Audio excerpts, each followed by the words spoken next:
Hai fan Real Madrid Indonesia. Kali ini Real Madrid TV akan mengadakan giveaway jersey di setiap hari Sabtu. Untuk lebih jelasnya, cek di deskripsi box.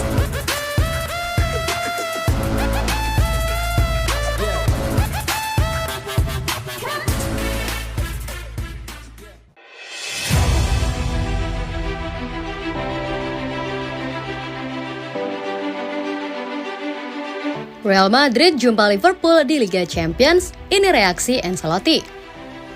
Pelatih Real Madrid Carlo Ancelotti bereaksi terkait hasil undian babak 16 besar Liga Champions atau UCL musim ini.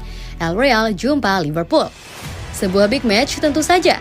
Baru beberapa bulan lalu kedua kubu bertarung di final. Kini para raksasa itu sudah langsung berhadapan selepas penyisihan grup. Ini akan menjadi pertandingan yang sangat menghibur dan sulit, kata Ancelotti. Ia berpendapat The Reds memiliki pemikiran serupa dengan mereka. Los Blancos dan Merseyside Merah sangat berpengalaman di panggung benua biru. Dalam beberapa musim terakhir, dua tim tersebut nyaris selalu menjadi unggulan utama. Akan ada atmosfer yang hebat di Anfield dan juga di Bernabeu. Ini akan menjadi pertandingan yang spektakuler, ujar juru taktik berkebangsaan Italia itu. Liverpool bertindak sebagai tuan rumah pada leg pertama, tepatnya di Stadion Anfield pada 22 Februari 2023. 3 pekan berselang, leg kedua berlangsung di Stadion Santiago Bernabeu, markas Real Madrid. Masih beberapa bulan lagi, kedua kubu fokus pada agenda terdekat. Ada Piala Dunia 2022 di depan mata. Madrid baru saja meraih hasil negatif di ranah domestik. El Real kalah 2-3 dari tuan rumah Rayo Vallecano di Campo de Futbol de Vallecas, Selasa 8 November dini hari waktu Indonesia Barat. Ancelotti mencoba tenang menyikapi fakta tersebut, masih banyak waktu untuk melakukan perbaikan. Kami kecewa kami tidak berada di puncak, tetapi ini adalah musim liga yang panjang. Para pemain fokus dan melakukan yang terbaik. Terkadang hal-hal tidak berjalan sesuai keinginan Anda, ujarnya.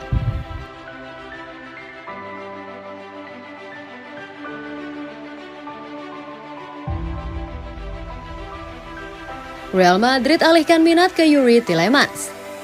Pakar transfer Eropa Fabrizio Romano memberikan update terbaru seputar bintang Borussia Dortmund Jude Bellingham. Jude Bellingham kemungkinan akan menjadi salah satu nama yang paling laris di pasaran setelah penampilannya yang sensasional bersama Borussia Dortmund. Namun, Fabrizio Romano memahami jika klub-klub seperti Manchester City, Chelsea, Liverpool, dan Real Madrid pasti memiliki alternatif lain jika mereka tidak bisa mendapatkan gelandang internasional Inggris itu. Salah satu alternatifnya adalah bintang West Ham, Declan Rice, yang merupakan talenta muda Inggris lainnya. Declan Rice dianggap memiliki potensi besar dan kemampuan untuk memainkan berbagai peran di lini tengah sehingga cocok untuk klub papan atas Eropa.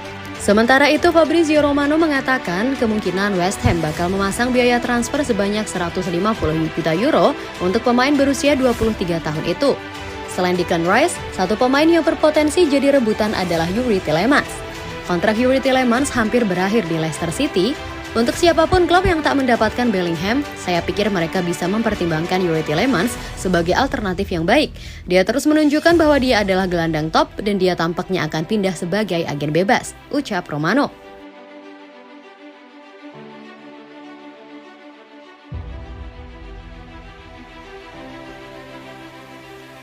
Ratapi kekalahan pertama, Thibaut Courtois, Real Madrid kebobolan gol konyol. Penjaga gawang Real Madrid Thibaut Courtois mengungkapkan rasa frustasi setelah timnya menelan kekalahan pertama musim ini di kompetisi domestik. Terbaru, Madrid dikalahkan sesama tim ibu kota Rayo Vallecano 3-2 pada Jornada ke-13 La Liga di Stadion de Vallecas, Selasa 8 November dini hari waktu Indonesia Barat. Rayo unggul cepat sejak menit ke-5 lewat Santi Comesana.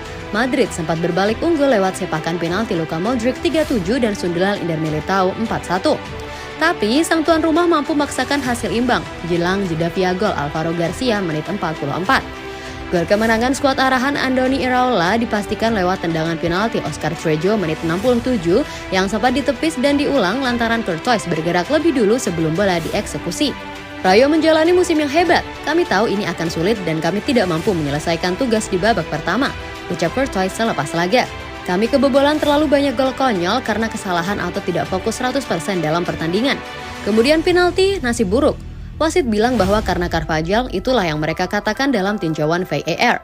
Sayang sekali saya menyelamatkan penalti dan pada akhirnya semuanya berubah.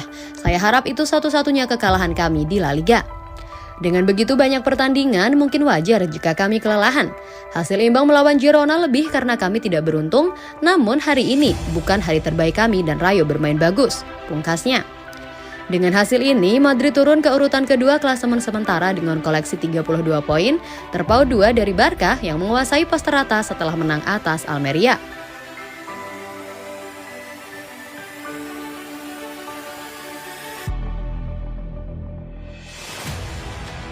Tiga pemain Real Madrid resmi masuk ke timnas Brasil. Real Madrid mengirimkan banyak pemain mereka ke ajang Piala Dunia 2022. 3 di antaranya bakal dikirim ke timnas Brasil untuk gelaran 4 tahunan tersebut. Untuk timnas Brasil, La Liga mengirimkan 5 pemain ke Seleção, 3 di antaranya berasal dari Real Madrid. Sebelumnya ada 55 nama yang hadir dalam skuad sementara Brasil, namun Tite sudah mereduksinya menjadi 26 untuk tampil di Piala Dunia.